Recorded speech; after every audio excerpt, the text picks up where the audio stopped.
Pete Doherty a craqué sur Kate Moss à l'occasion du 31e anniversaire de la top modèle anglaise, pour laquelle il était venu chanter dans son manoir d'Eccleswold, en 2005.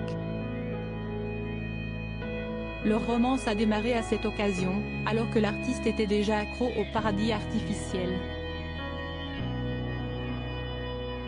En effet, selon The Sun, Pete Doherty avait apporté avec lui une boîte à chaussures pleine de drogue à cette soirée, au cours de laquelle il a rencontré de nombreux invités plus ou moins célèbres dont certains semblaient l'apprécier et d'autres ne comprenaient pas la raison de sa présence.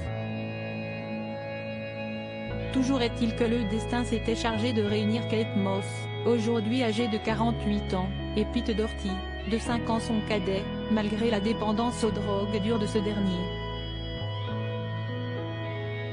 L'amour complètement fou de Pete Doherty et de Kate Moss tombaient fous amoureux l'un de l'autre. Pete Doherty et Kate Moss ont rapidement emménagé ensemble, présenté leur famille, tatoué leur peau de la même encre, se sont fiancés à Florence en 2006.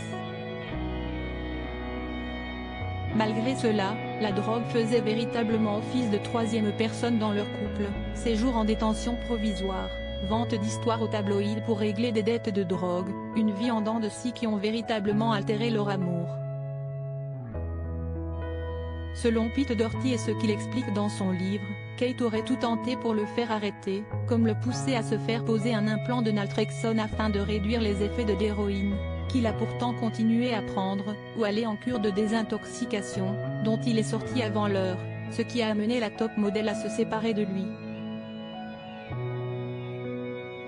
Photos de Kate Moss dans des journaux à scandale qui ont failli lui coûter sa carrière car il semblait qu'elle prenait de la cocaïne, perquisition dans son manoir parce que Pete Doherty avait actionné le bouton d'urgence, guitare Gibson brisée et peluche porte-bonheur incendiée en retour, les deux amants sont passés par des phases plus que borderline.